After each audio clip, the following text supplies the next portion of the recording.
Hello everybody and welcome to Woopercast. This is episode 23 for October the 21st, 2016. As always, I'm your host, Joe Yates. And October the 21st, October the 27th, I'm not sure if this is going up on the Friday or the Saturday, but it's some point then. Anyway, it's the same rough day. So today, we're not going to be doing the set preview, or the set review, that's the word I'm looking for. We're not going to be doing the set review like I said we would, because I screwed up and got the release dates wrong. So pre-releases are this weekend, which means set review is going to be next week. For some reason, I just completely forgot when Pokemon were going to release the English scans of them and when pre-releases started, so we'd know exactly what was in our set. So yeah, moving on from that, what's going to be this week? Instead, we're going to wrap up Florida Regionals, the biggest regionals in the history of the Pokemon trading card game, which is pretty cool. We're also going to wrap up Spiel, which was a special event set in Germany. I think there were like 130 championship points going for first place. It was around that number or something like that. Point is, we had our first major standard tournaments of the year come up this weekend. I didn't attend either of them. I obviously couldn't get myself to Florida, and there was no way I was getting a flight to Germany at such short notice for what wasn't even that much CP to make it worth the money spent getting there in the first place. Anyway, I do still want to wrap them up because it tells us a lot about the standard format and where we're at right now. So, what's been going on? I'm going to go through the main things that came out of Florida and of Spiel. I forget whereabouts in Germany Spiel was. You know, I'm just going to say Germany. I don't want to get it wrong. So it's somewhere in Germany. There were some great players at it, and some really big names in the top 8 as well of that tournament. But I'm going to run through who the biggest winners were in terms of what cards had the most success, what decks had the most success, what kind of decks missed out, and what decks that, you know, people predicted to be really, really good just didn't end up being that good in the end. And yeah, let's get started. So first of all, there were 3 cards that came out of this weekend as being really good, like really, really, really good, and were shown across the board in multiple different decks. First one's going to be Garbodor. This placed a bunch of times in top 8 over in Florida. It placed a bunch of times in Spiel. You know what, I'm going to pop up the stats here so I don't get this wrong. Let's see. It was in 2 Mewtwo decks in Florida. It was also in the Darkrai Tina Garbodor. It was in Yveltal Garbodor. We had plenty of stuff in this, yep. Garbodor was just everywhere in top 8. And over on Spiel, we had... Okay, so the deck that won Spiel was Yveltal Mew, with a 1-1 line of Garbodor. Yep, 2 Mew, 1-1 Garbodor. What the hell? That's pretty cool. I have no idea how he even came to that conclusion, but fair play to Stefan Eriksson on that list. We also have ourselves Yveltal Garbodor, which came second. Third place was Giratina Garbodor, something I want to talk about a lot more. Fourth place was Mega Mewtwo with Garbodor. Just double check. Oh no, that one didn't have Garbodor in it. Okay, well three of the top 4 decks had Garbodor in them. Then the Mega Mewtwo that made top 8 also did not have Garbodor in it. This tells you a lot about Mega Mewtwo as well, that's for damn sure. But the 2 Mega Mewtwo's that did make it top 8 in Florida both had Garbodor in them too. That is an awful lot of Garbodor. That's Garbodor in probably like half of the decks that made top 8 across them. The 2 tournaments. That's an insane amount of Garbodor. And that's keeping out things like Volcanion. I'll get into Volcanion a bit in a minute, because that didn't show up too much this weekend. But, damn, that's really something, isn't it? I mean, ability-focused decks like Greninja now can't get a look in. This is really how we thought a lot of this would shape up anyway. With no tool removal, Garbodor becomes stupid strong. And with so many great decks that are built around abilities, like even, you know, Mega Ray, like Parallel City, Garbodor, what you gonna do now? Carrying them back in and then hoop it for nothing? I mean, Dragonite's coming out in the new set, and we're all really excited about that, but with Garbodor being this popular, how good is it even going to be? And what's going to sort of knock Garbodor off that perch? So yeah, super strong card right now. This really should just surprise no one. We all knew this was going to be good. Second one, I am so happy about this. Olympia is finally good in competitive decks, and now we can play it at high levels in tournaments. I've been wanting Olympia to be good since it came out. I have no real reason why. I just sort of saw the card and got excited by it. I really like stupid supporters. Not supporters that are outright outclassed by other cards, but supporters that have these extremely niche effects that are only good in very specific situations. I don't know why, I feel myself very attracted to find what kind of uses these cards could be good in. And with the AZ in the format last year, Olympia was that card. I was like, what situations would I use Olympia in that I wouldn't use AZ in? But see, here's the thing. AZ was so good, and I think a lot of people, well, obviously a lot of people are aware of this. Now we don't have AZ, And Fright Night's really good. And that means Floatstone is kind of difficult to play because retreating something under your Floatstone lock isn't fantastic because you can't retreat with Floatstone if you've got Fright Night in the active. So that forces people to play Switch, but that's hard to find. Sometimes you have to dig for it, and you're not guaranteed to find it. It also means that you may have to cut that's 2 spaces in your deck potentially. You also can't really fit Switch in if you also have Garbodor because you need to run the high counter Floatstone with Garbodor as opposed to running Switch instead. But Olympia fixes this because you can run Olympia with Garbodor because it's only the 1 space. And you'll get a lot more use out of it than just the 1 copy of Switch. You can run Olympia with basically anything that wants to find some way of retreating but doesn't want to, commit so much space to switching cards in the first place and really just wants to use it as a secondary resort. And we saw it in a bunch of things. It was in Brad Kershio's Darkrai Giratina list. It was in, actually, I think it was in 4 of the Darkrai Giratina lists that ended up being in top 8 in Florida, which is pretty insane. It was obviously in the Vileplume list. That was in the top 8 in Florida too. Yeah, fantastic stuff to see Olympia just sort of going to town there. Was it in any of the decks in Spiel? I'm actually not sure. I'm going to double check this right now. Let's see. I'll just run through this super quickly.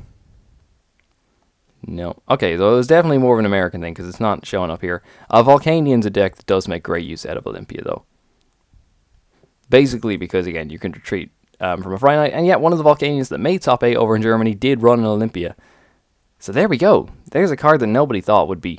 not necessarily nobody thought would be good, but it's a sort of a card that it had to wait for its time to come, didn't it? And now it's here. I'm glad I bought my playset, although, a while ago when it was super cheap. And it probably is still super cheap, but, it's nice to get in there early. One of the biggest cards I think that we have to take away from this is Parallel City. Jesus Christ. So many of these decks are running Parallel City. So, the Eviltal Mew that won in Germany ran 2 Parallel City. The Eviltal Garbodor that came second ran 2 Parallel City. The Giratina Garbodor deck that came in top 4, 2 Parallel City. Mega Mewtwo came top 4, 2 Parallel City. The Mega Gardevoir, I assume this didn't run Parallel City. No, it didn't run Parallel City. Amazingly enough, for a Gardevoir deck. I think I used to have it in my own Gardevoir deck just to help out against some matchup. I cut it very swiftly. I can't remember what it was. I suppose it could be good against Volcanion. That's a difficult matchup for Gardevoir. The Mega Mewtwo deck then that made top 8 as well in Germany, 2 Parallel City. Then Volcanion, which obviously doesn't run Parallel City. I don't see why anyone would throw that in. Yeah, so that's quite a lot. And then we move it over to Florida, and we've got crazy stuff going on here too. Where is the Darkrai Tina list? Now, here it is. Yep, 2 Parallel City in that as well. It's not even just the 1 copy that's being teched into everything. It seems like it's just been 2 copies of it. To the point where a lot of the decks that are running these higher counts of Parallel City are also running Delinquent, especially Dark variants because the mirror match is just so big. That going up against another deck that also only runs Parallel City, that it's risky to play your own because you obviously can't play it down after your opponent plays their Parallel City, so you got to be kind of careful with that. You got to be kind of choose your moments, and Delinquent allows you just to get rid of it, replace your own. Personally, from just playing with this kind of stuff myself, I haven't liked the Delinquent too much. It just never comes up for me. I'd rather just run a secondary stadium or just cut my own Parallel City count to 1. But hey, I didn't make top 8 of Florida, so who am I to judge? Yeah, it's a crazy big card, and you're making you think that why is Ray not in this top 8? Why is Volcanion not higher up in this top 8? Where did Rainbow Road go? It didn't make top 8 in either of these. And this was something that people were hailing as the best deck in the format. Well, Parallel City's kind of good against literally all of those. So I don't know. It's keeping a lot of things out of the format right now. There's no fantastic counter to it. Once you get hit by the third side, it can just destroy decks instantly. Even with Karen, it clearly has not been enough to sort of boost decks past that hurdle. So, moving on to the decks themselves. Those are the 3 main cards that I think just emerged that are these are big and you need to watch out for them throughout the format. So, onto the actual decks. First deck I want to talk about is Darkrai Giratina. This is just crazy. Let's see. Darkrai Giratina was I believe 4 of the top 8 spots. No, it was 3 of the top 8 spots over in Florida, which is great. One of which ran 2 copies of Greedy Die. Brad Kershaw's list had 2 copies of Greedy Die, which is just insane. I really, honestly, I think it's one of those decks that I'd need to play like with the Greedy Die in it to really know why the Greedy Die was there in the first place. But I mean, props to him, it clearly worked. I just wonder how often he pulled it off. Like, not even the full 4 count, just 2 of them. That's awesome, isn't it? I mean, I'd love to know how often that actually came up. Interesting to know, though, over our end of the spectrum, we actually didn't get any Darkrai Giratina in the top 8 of Germany, which is quite interesting, but it's also something I kind of expected.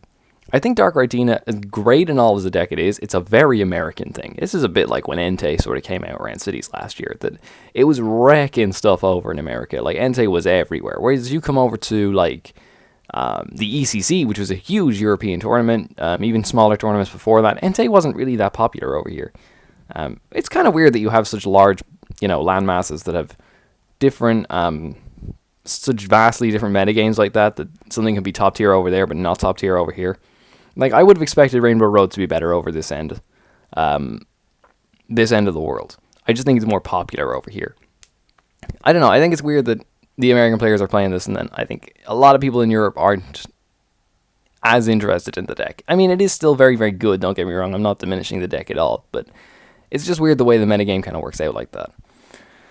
So anyway, I mean, I think it's cool, though, that it did so well as it did, even when, one of the most hyped decks was Rainbow Road, and you're like, well, isn't Rainbow Road not a loss for this deck? And I think it's a funny matchup. I feel like Rainbow Road really should win it.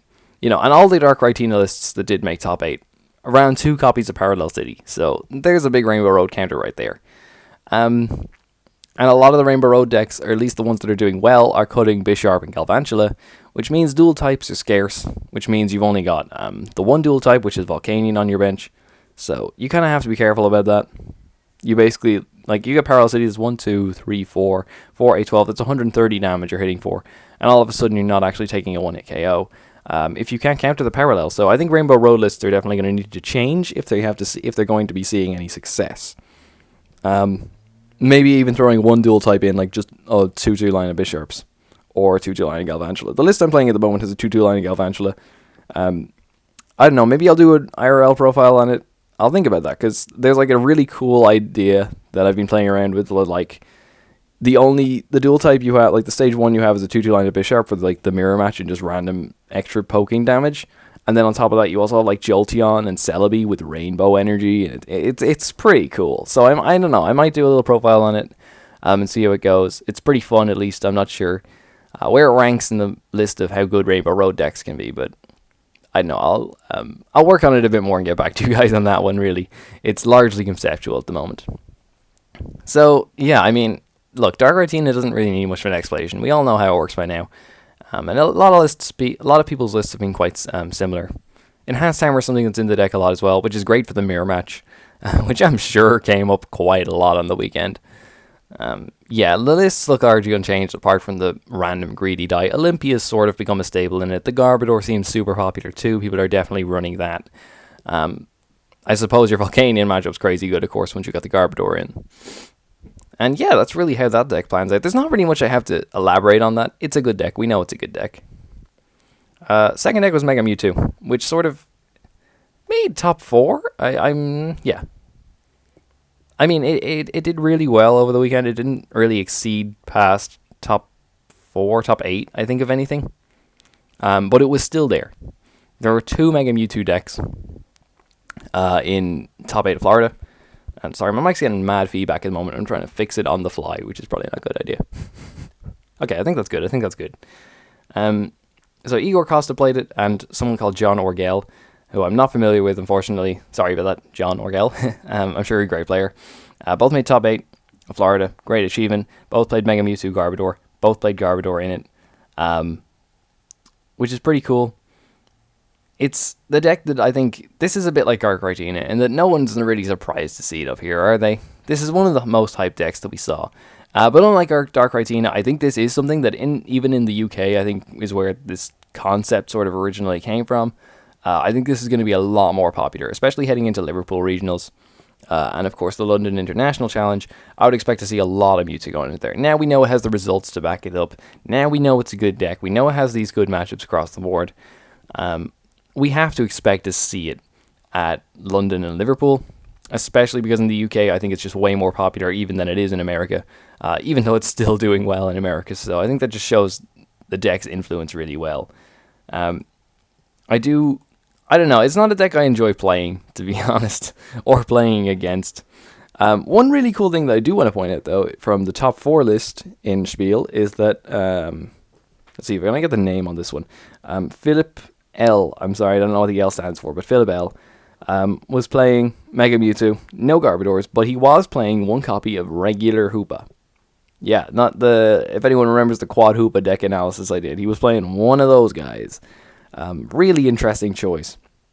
I suppose getting like some 20 damage on the board late game is pretty cool. I assume he wasn't using the Max Elixir version, which is, I think decidedly worse than the Mega Turbo version. So I assume he was just using it for the first attack, which does 20 to 2 of your opponent's Pokemon.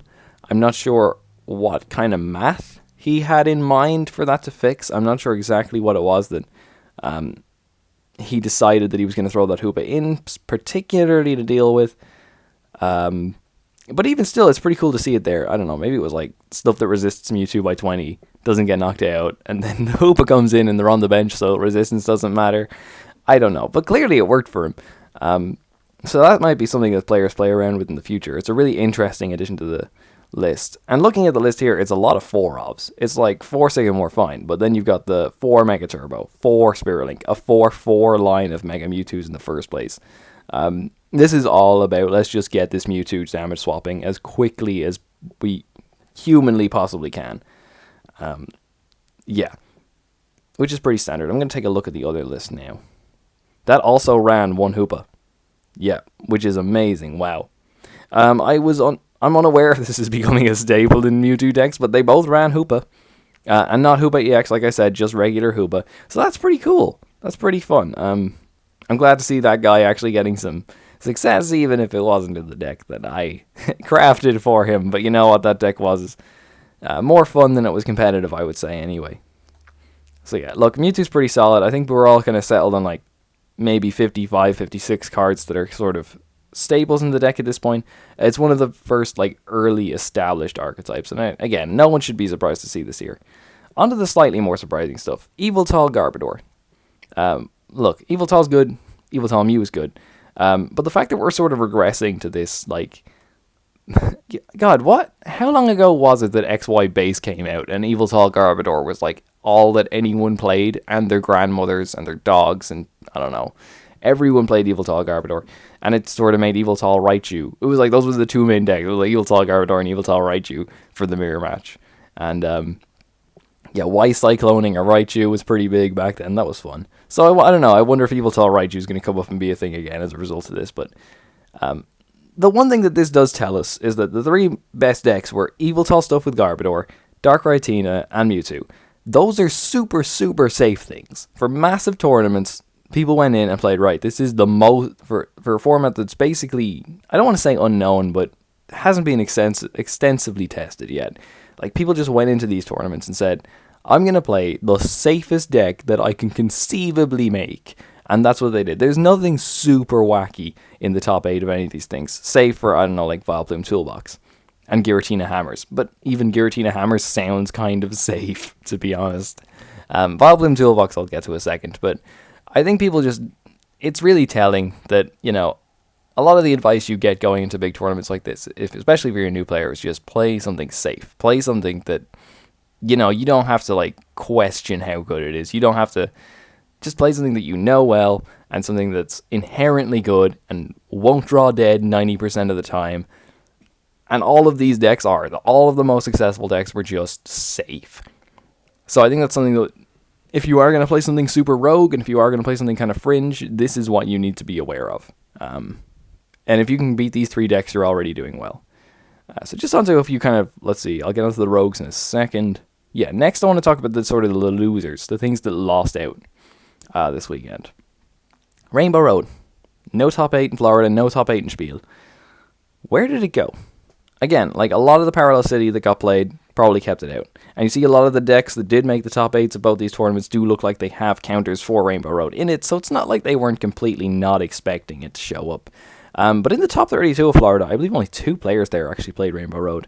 I know one of the lists was the EX variant with Hoopa. I'm just going to assume the other one was, because I don't think anyone's getting set up with the Bisharp and Galvantula variant, unfortunately. It's just so much more clunky, especially where N is in literally every deck, and you don't want your late game Ns to be stage 1s. I still feel like from playing with Rainbow Road a lot myself in IRL, I don't have it online, but playing it IRL, I still don't fully see why it was kept out this much. This is such a powerful deck, and even when you get Parallel City, you can still do crazy stuff, and you're still hitting for ridiculous damage super early on in the games. I don't know, maybe he just hasn't hit the right player yet or something like that. I would still expect it to be a big presence going into Liverpool and Dortmund. I would still expect this to be, like, I still think it's going to make top 8 in Liverpool. I just think it's such a powerful deck. It needs someone just to pick it up and go all the way with it. It doesn't have as many like creative options when you're playing it as like Dark Retina does, or any Dark variant does. But then again, technically, neither does Mewtwo to a certain extent. I mean, okay, still more than Rainbow Road does. Rainbow Road is just power up attack, power up attack, power up attack. It's not as intricate as the other decks that I was just talking about, as the safe plays. But honestly, Night March wasn't like, I don't want to say that, but I mean, on the face of it, the concept of Night March is just attach, attack, attach, attack, attach, attack. All these other decks are like, we have multiple attacks to choose from, which is in the right situation, and that comes with the difficulty of playing a deck like Yveltal Garbodor, is having about 40 different attacks to choose from, and trying to pick one right one as opposed to 39 wrong ones. Rainbow Road is a lot simpler than that. It's certainly nowhere near as intricate even as Night March wasn't. Night March was extremely... you had to think about a lot of stuff when you played Night March. Before declaring Night March, obviously. But Rainbow Road, I feel, is a lot more simple. You just whack energy on and bang whatever's in the active spot. I don't know, maybe it needs sort of a little more complex edge to it to sort of take it to the next level, but I think the potential is still there. There's no way a deck that does that much damage with a non-EX, with a solid amount of HP, and a great typing, should be falling out of top 8 of major tournaments. There's no way. It has to get picked up, and I don't know. I feel like it's going to keep making a comeback, and the list is going to be completely wacky, and we're all going to be like, oh, why didn't we think of that? Volcanion, look, this got kept out of top 8 in Florida. It was, I believe there's 2 Volcanions in top 8 of Spiel. Yes, they are. They both made top 8. Here's the thing. Lots of Garbodor, lots of Parallel City, not lots of Volcanion. That's how it works. Those are the 2 big counters to Volcanion. Silent Lab as well is the other one, but Garbodor just fills that requirement anyway. And yeah, you can Lizond up the Garbodor, but I'm sure, like, if the Garbodor player is solid enough, they're going to, play around that. Or at least try to. Yeah, those are the things that just really shut off Volcanion to make their job super hard, and that's seeing an awful lot of play right now. And that makes Volcanion kind of a risky play, because it means you have to accurately prepare for that stuff. In terms of what kind of Volcanion decks are the right ones to run, well, the 2 that made top 8 in Spiel are completely different. Marcos MG's list, again, I'm sorry, I'm bad with names, is like probably the kind of list that I like seeing with Volcanion. It's just the most consistent list that you could imagine. It's like 4 Volcanion, 4 Volcanion EX, 2 Shaman, 1 Hoopa, there you go. That's it. The other list, Thomas S, I'm, again, sorry, not familiar with the dude. If you're listening to the show and I'm mispronouncing your name, please let me know. I apologize deeply. This is a crazy list. It's like he sat down for testing and he was like, what text do I put in Volcanion? All of them. It's got 4 Volcanion, 4 Volcanion EX, 2 Shaman, 1 Hoopa EX, 1 Flareon, 1 Entei, 1 Mew. He's managed to fit Fisherman in here as well. 3 whole copies of Scorched Earth. He's had to cut down from 2 Energy Retrieval to fit in 2 Professor's Letter, where in a lot of the good lists, or a lot of the lists, I think that I'm going to check. Did the other one run Professor's Letter? Retrieval. Professor's Letter, where are you? Nope, it just ran 4 energy retrieval. Yep, the most consistent one. And he was like, no, I'm going to split the energy retrieval in Professor's Letter. I'm going to run a massive count of Scorched Earth. I'm going to run a fit a Skylet and a Fisherman in there somehow. I'm going to fit a third N in there somehow with 2 Ninja Boy as well. What is this list? Flareon, Entei, Mew, it's all in there. This guy, and he went from 13 energy down to 12 fire energy. At least no, okay, 12 seems standard. Okay, that's fair enough. That's insane. It's crazy stuff that went on with this guy's list, and I would love to know the creative process behind this thing, because clearly it worked. It's just mental to look at. Yeah, so anyway, well, fair play to them, but in the most part, I think it's just hard for Volcanion to reach the top spot when its hard counters are just also doing so well. Anyway, rogue stuff. This is where it gets fun. So first of all, Vileplume Toolbox. We knew this was a deck anyway. Ninja Boy is good, Vileplume is good. It doesn't really lose anything going into this rotation. It made top 4 at Worlds. No one should be surprised to see it here. I think the thing about Vileplume is I love playing Vileplume. It's one of my favorite cards, as you'll know if you've seen any of my videos on it. But it's its own worst enemy. You can lose games just because, like, a lot of the time you're just praying that your opponent doesn't have the thing they need to have to stop you. And that's why I would expect, like, if it does make top 8s here and there, I wouldn't expect, like, a huge surge of Vileplume, because it's really so much of it is based on, I don't want to say luck, but just praying that your opponent doesn't have the exact card in their hand that they need to counter you. And, like, 99% of the time they don't, because that's the point of Vileplume. But the other part of the time it'll be like, oh, look, my opponent had energy in hand and then killed my attacker. Oh, my opponent had Ranger in hand. Oh, my opponent had Olympia in hand. All these things can go against you.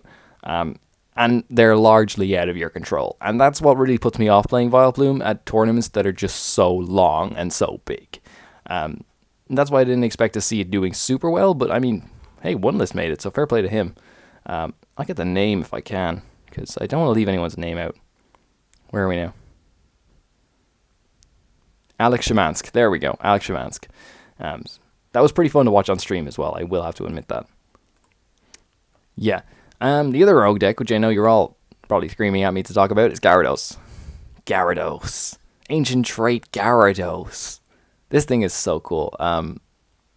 It's something that, there's actually, shout out to Keen. He's a guy, one of our friends, one of our testing partners, who's like, he's been playing Gyarados for actually, like, since the moment it got printed. And he's now, like, he's equally pleased and unhappy that it's doing well, because now if he plays it at Liverpool, everyone's going to be like, oh, you're copying off the guys who did well with Gyarados. But no, it's pretty cool to see this doing well. His list was like looking really good, and I tried picking it up. I edited it a bit around myself, been playing it online, and I was like, you know what, this deck is all right. I still would have felt a bit unsafe bringing it to a tournament because of how weak you are to Absol. Even though Absol doesn't see a lot of play, I know, but I wouldn't want like one deck with one Absol. Oh, look, now I win. Also Galvantula. A lot of Rainbow Road decks are still running that, and that thing just destroys you because you just pick off 2 Magikarp on the bench. Mr. Mime does help with that. Mr. Mime does definitely help with that, so you can tech for it, but the lists that did well weren't running Mr. Mime. In fact, one of the lists that did well was running Meowstic EX, a card that I don't love it, but I'm a big fan of Meowstic, so I'm happy to see it up there. But it makes so much sense in the deck as well, because you have a lot of unwanted damage on your own board. Like, anyone who's played Gyarados will know this, but like if you're shamaning, your shamans have 90 HP. If you're playing Octillery, your Octilleries have 70 HP. The Gyarados you want to attack with has 20 less HP, has 110 HP, because you had to evolve it from a Magikarp. The Meowstic really does fix that problem. It doesn't necessarily fix that problem, but it more like takes advantage of it and makes something good out of it. The funny thing about his list, even funnier than the Meowstic, is 4 copies of Buddy Rescue. 4 copies of it. Not 1, not 2. I think I have like 1 in my list at the moment, but 4 of them. That's insane. I mean, it's probably really good against Vespiquen, to be honest. But it's also like, I mean, I like the idea that just super odd, screw it. Doesn't even matter. Let's just like 4 copies of Buddy Buddy Rescue is all we need, because you need to keep having the Magikarps in hand. Revive doesn't work, because then the Magma Base doesn't activate, because they're not played from your hand. So it just had to be 4 copies of Buddy Buddy, because why not? Puzzle of Time was also running it. The Meowstic list is just insane. Absolutely insane.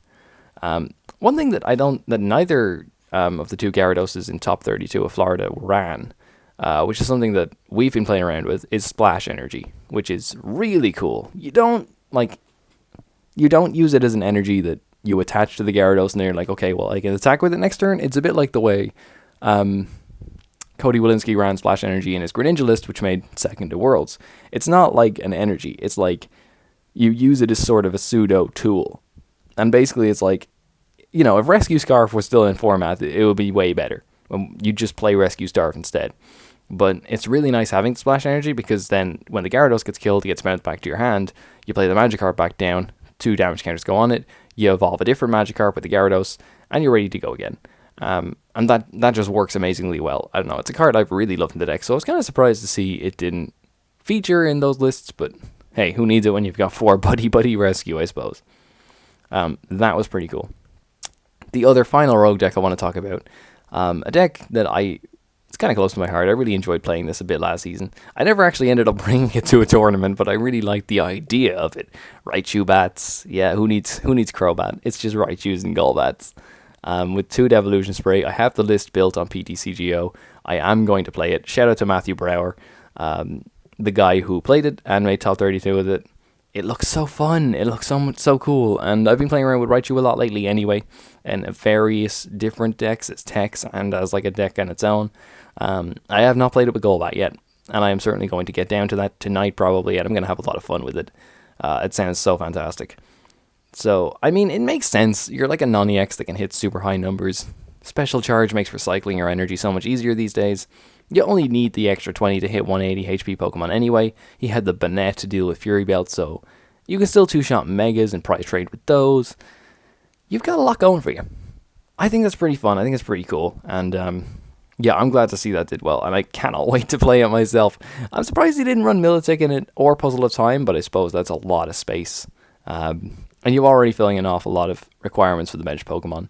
The other surprising thing about the list was that he ran Agility Pikachu over Nuzzle Pikachu, and this is where I'm nitpicking, but I would love to know why he did this. So Nuzzle is just flip a coin if heads you're paralyzed, and Agility is 10 damage, flip a coin if heads this Pokemon can't be damaged next turn. I like Nuzzle better because it means your opponent can't just Lizond up something else and kill that instead. But on the other hand, if you miss the KO with Circle Circuit by 10 damage, Agility does have a base damage of 10. So you can come in with Agility, do 10 damage, and then have the chance to be invincible next turn. I don't know. I think I'm going to do a 2-2 split to see how it goes and see which one I prefer. But I'm sure there's a reason he picked one over the other, so I can't question him too much. Anyway, that was a really fun deck to see up there. And the final rogue deck I want to talk about is, I don't know, maybe my favorite rogue of the weekend. Robin Schultz's Schultz. I'm not sure. Sorry, man. Where is it now? Giratina Garbodor. I might honestly just do a deck analysis on this one. Massive shout out to Robin Schultz, and shout out to David Hockman over on Mudkip Shore for having all of the decks and all of the lists up on his page. I'm going to leave a link to that in the description below. Also, shout out to Andrew Wambold for recapping on Florida so that I could use that information in my own recap. So, shout out to those guys. Yeah, Giratina Garbodor. What is this deck? I'm going to read the Pokemon line. It's 3 Giratina, 1 Lugia EX, 1 Magearna EX, 1 Hoopa EX, 2 Garbodor, and 2 Shaman.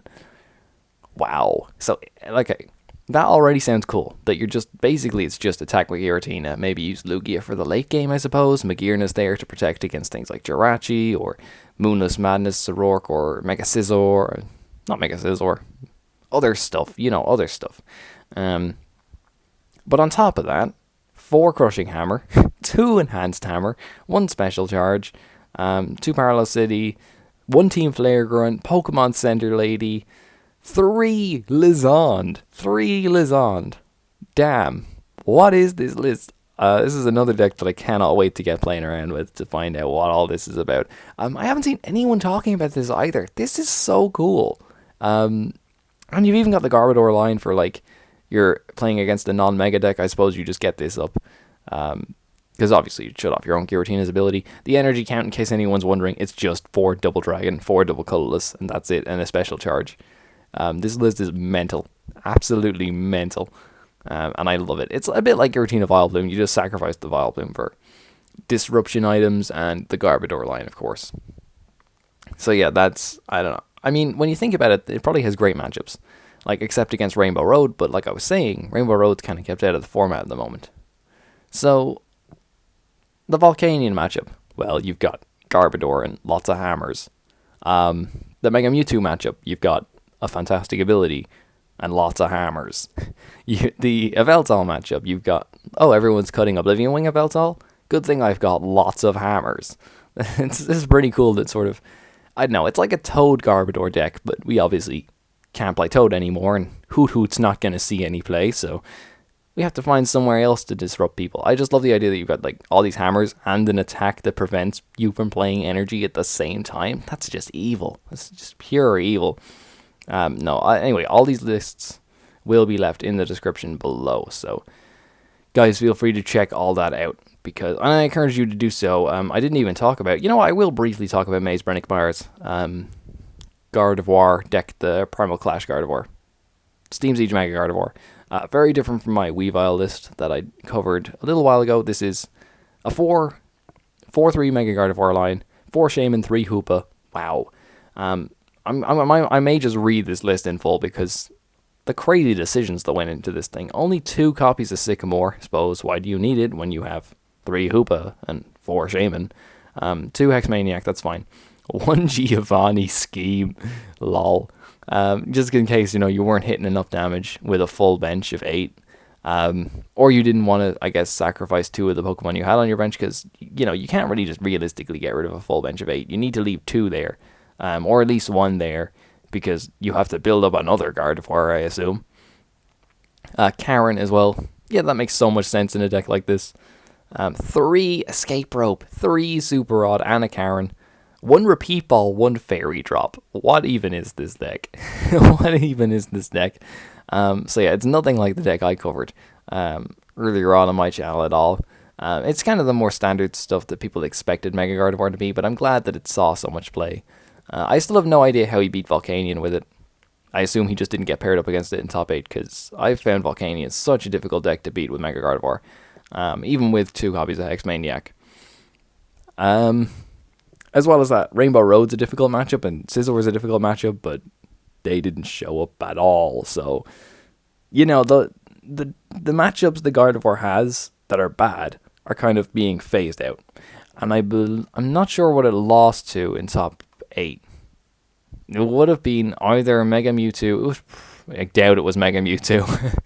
I assume it was one of the dark variants with Garbodor that was probably like, I don't know, ending it to a low hand size and then playing the Garbodor to lock it out of Shamans and stuff like that. I assume that's a big issue for that deck.